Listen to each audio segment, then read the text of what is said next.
Everyone, welcome to my YouTube channel GS excellence education. हम लोग constitution के ऊपर बात कर रहे थे कि कैसे हमारा संविधान बना, कैसे उसने काम किया। तो अगर आप मेरे चैनल पर नए हैं तो मेरे चैनल को सब्सक्राइब करना ना भूलना, साथ ही बेल आइकन पर प्रेस कर लेना फॉर लेटेस्ट अपडेट। आज जो हम बात करेंगे, मैंने आपको समझाया था कैसे 389 मेंबर्स चुनकर आते हैं। हर 10 लाख की आबादी पर एक मेंबर अप्रॉक्सीमेट चुना जाता है और कैसे वो इलेक्टेड होते हैं, कुछ नॉमिनेटेड होते हैं, कैसे उनका चयन किया जाता है। आज जो हम बात करेंगे वो हम प्रस्तावना के 5 मोस्ट इम्पॉर्टेंट वर्ड्स के ऊपर बात करेंगे। अगर आप इन 5 वर्ड्स को समझ लेते हो, इनका मतलब समझ लेते हो, तो आपको प्रस्तावना बहुत ही ईजी लगेगी, जिसे संविधान की कुंजी कहा जाता है। ताकि इसके जो प्रस्तावना है उसमें जो है संविधान का बेसिक निचोड़ सब कुछ लिखा हुआ है कि कैसे उसने काम किया। ये जो 389 मेंबर्स जो है ये चुने गए थे, ये इनडायरेक्ट चुने गए थे। कैसे बी.आर. अम्बेडकर ने काम किया, प्रारूप समिति, लास्ट में जो साइन होते हैं वो 284 मेंबर्स के होते हैं। तो ये सब कुछ हम लोग डिटेल में पढ़ चुके हैं। आज हम इन 5 वर्ड्स का मतलब जानेंगे एक एक करके। तो शुरू करते हैं। सबसे पहला मोस्ट इम्पॉर्टेंट, प्रभु सत्ता संपन्न। एग्जाम में इसके ऊपर क्वेश्चंस देखने को मिलते हैं, तो इन्हें ध्यान से सुनना। फिर नेक्स्ट क्लास में आपको प्रस्तावना बताऊंगी, उनकी वर्डिंग क्या थी, क्या क्या उसमें लिखा है और इन वर्ड्स का वहाँ पर कैसे यूज हुआ है।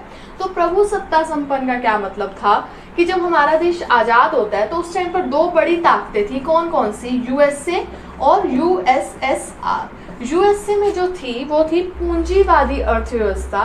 अब ध्यान से समझना, पूंजीवादी और समाजवादी, इसमें थी पूंजीवाद। और यहाँ यूएसएसआर में जो कि मेनली आज रशिया है, 5 टुकड़ों में बढ़ जाता है बाद में, तो ये थी समाजवाद। अब दोनों अलग अलग डिफरेंट चीज़ें हैं। पूंजीवाद में क्या होता है कि अमीर को ही और अमीर बनते जाते हैं और गरीब जो है और नीचे दबते चले जाते हैं। जबकि समाजवाद इससे टोटली डिफरेंट था।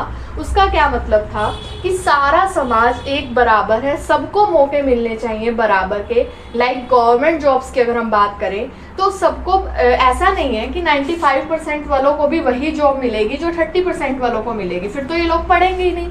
फेयरनेस होनी चाहिए, इक्वालिटी होनी चाहिए कि मौके सबको बराबर को दो, फिर जिसमें लायकियत होगी वो ऊपर बढ़कर उस जॉब को गेन कर सकता था। तो उस टाइम पर जब देश आज़ाद होता है तो इंडिया ने क्या कहा कि ना ही हम यूएसए से दबेंगे, ना ही हम यूएसएसआर से दबेंगे, और अपनी जो अर्थव्यवस्था बनाई। क्वेश्चन बहुत बार बनता है, जो इंडिया की अर्थव्यवस्था बनी वो थी मिश्रित अर्थव्यवस्था, मतलब दोनों का मिक्सचर था। उन्होंने क्या कहा, हम आंतरिक और बाह्य रूप से फ्री हैं, हमें विदेशों से कैसे संबंध बनाने हैं, कैसे काम करना है, हम टोटली फ्री हैं। और उसका क्या मतलब बना, प्रभु सत्ता संपन्न। होप आपको समझ आया होगा। नेक्स्ट अगर हम बात करें समाजवाद, सोशलिज्म, ये मूल संविधान में वर्ड नहीं था। अगर पूछ लें कि कभी भी संविधान में किसी भी आर्टिकल को लेकर या किसी भी चीज़ को लेकर अगर डिस्प्यूट हो जाता है तो उसकी व्याख्या करने का जो अधिकार है कि ये सही है गलत है, तो वो किसके पास दिया गया है? जो हमारी सबसे हाईएस्ट कोर्ट है, सुप्रीम कोर्ट। तो समाजवाद वर्ड जो है स्टार्टिंग में नहीं था मूल संविधान में। 1976 में जब 42nd अमेंडमेंट होता है, इसके बारे में हम अगली क्लास में बात करेंगे, तब ये वर्ड को ऐड किया जाता है। किसे? समाजवाद को। अब समाजवाद का असली मतलब ही क्या था कि गरीबों को भी ध्यान में रखकर जॉब्स निकाली जाएं, जैसे सरकारी बसें चलाई जाएं, ट्रेन चलाई जाएं, ताकि हर तरह का जो है लोग जो है उसका फ़ायदा उठा सकें। जस्ट लाइक अगर हम पूंजीवाद की बात करें, क्योंकि इंडिया का जो रुख है वो लगातार अब पूंजीवाद की तरफ बढ़ता जा रहा है। अगर हम नॉर्मल फैमिलीज़ की बात करें तो अगर हमें प्राइवेट जॉब करनी है तो हमारे पास सॉफ्ट स्किल्स होनी चाहिए। हमारा ड्रेसिंग सेंस चेक होगा, हमने कैसा पहना है, और वो आता है हमारे बेसिक एटमॉस्फेयर से, जो हम बचपन से एटमॉस्फेयर को सीखते हैं। तो अगर कोई भी मिडिल क्लास फैमिली का बच्चा है तो वो पूंजीवाद में, अगर पूंजीवाद की तरफ हमारा टोटली रुख हो गया तो वहाँ एडजस्ट ही नहीं हो पाएगा। तो उसके लिए जो है समाजवाद का होना बहुत ज़रूरी था कि कैसे, अगर गवर्नमेंट जॉब्स में क्या होता है, कोई भी ये नहीं चेक करता, सिर्फ दिमाग का आईक्यू लेवल चेक होता है और वो जॉब मिल जाती है। लेकिन प्राइवेट जॉब में आपकी हर चीज़ चेक होगी, आपके खाने का तरीका, बोलने का तरीका, बैठने का तरीका, उठने का तरीका। तो अगर इंडिया पूरी तरह से पूंजीवाद की तरफ बढ़ गया तो बहुत ज़्यादा प्रॉब्लम्स क्रिएट होने वाली हैं। तो लेकिन जो समाजवाद वर्ड था वो मूल संविधान में था ही नहीं, तो गवर्नमेंट ये बात को कह सकती है कि इसकी कोई भी व्याख्या, हम इस वर्ड को हटा भी सकते हैं, ये है ही नहीं था। ये था समाजवाद। नेक्स्ट अगर हम बात करें लोकतंत्र, जिसे हम कहते हैं डेमोक्रेसी, अगर हम इसकी मेनली डेफिनेशन जो आपको बुक्स में देखने को मिलती है वो क्या होती है, government of the people, by the people, for the people.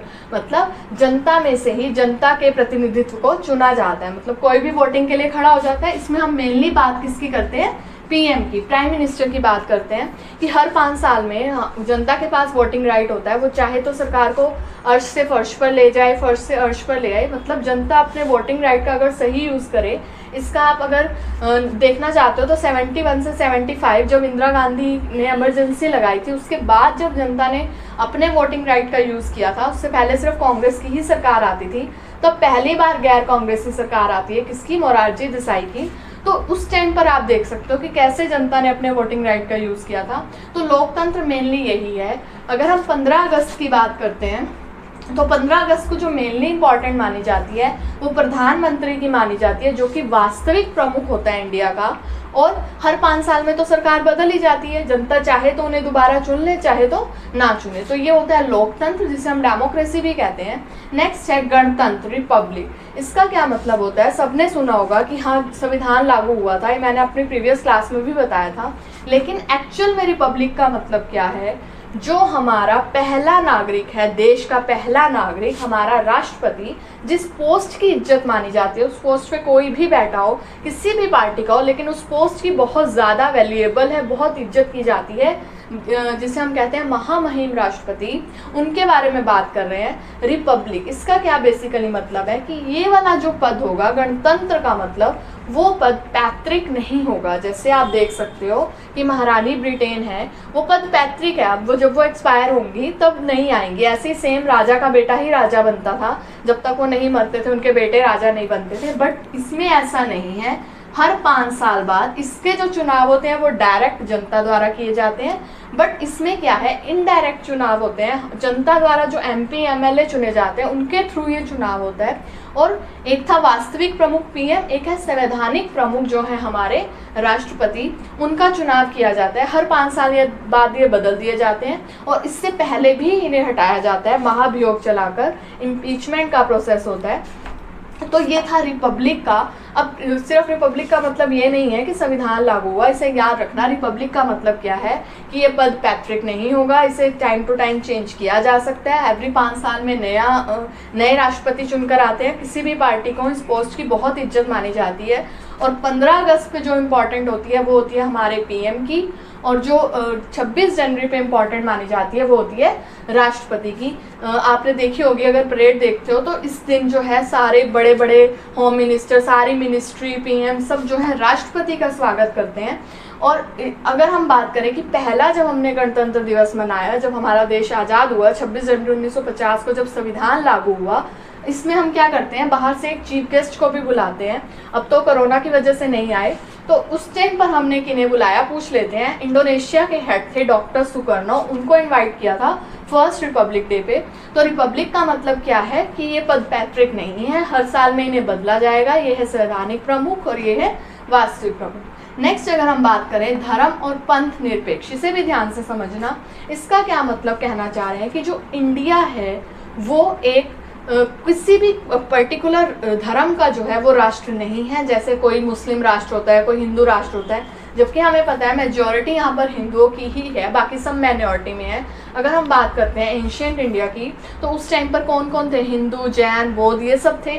उसके बाद मिडिएवल इंडिया में अगर आते हैं तो वहाँ पर इस्लाम धर्म का उदय होता है।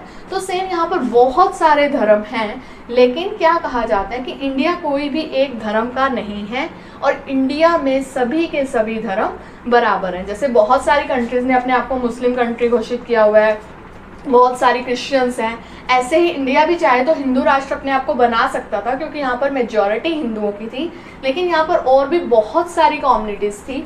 तो इसीलिए इंडिया में क्या कहा गया कि ये एक धर्म निरपेक्ष है, पंथ निरपेक्ष है, और यहाँ पर सारे के सारे धर्म बराबर हैं। हमने SC ST के लिए तो आरक्षण का बनाया हुआ है, लेकिन धर्म के नाम पर किसी को भी अलग नहीं किया जा सकता कि ये इस धर्म का है। ऐसे ही कोई भी फंडामेंटल राइट है, ऐसा नहीं है कि इस धर्म वालों को नहीं मिलेगा। कोई चाहे तो अपना धर्म बदल सकता है, लेकिन कोई भी ज़बरदस्ती वो धर्म को चेंज नहीं करवा सकते। तो ये सारे के सारे हम फंडामेंटल राइट्स वर्ड्स में मैं आपको पढ़ा चुकी हूँ। तो ये पांचों वर्ड्स का मतलब होप आपको समझ आ गया होगा। अगर कोई भी डाउट है तो आप मेरे से कमेंट सेक्शन में पूछ सकते हो। और अगर आपको मेरी वीडियो अच्छी लगी है तो इसे लाइक जरूर करना। साथ ही हम नेक्स्ट क्लास में प्रस्तावना के ऊपर बात करेंगे, उनकी वर्डिंग के ऊपर कि क्या क्या लिखा है, हम भारत के लोग, भारत को, तो ये सब वर्ड्स फिर से आएंगे। तो इनका एक बार इस वीडियो को 1 से 2 बार सुन लेना और इसे अच्छे से कर लेना, किसी भी बुक में से पढ़ लेना। और अगर आपको मेरी वीडियो अच्छी लगी है तो इसे लाइक करना। साथ ही मेरे चैनल को सब्सक्राइब करके बेल आइकन पर प्रेस कर लेना for latest update. Thank you so much for watching.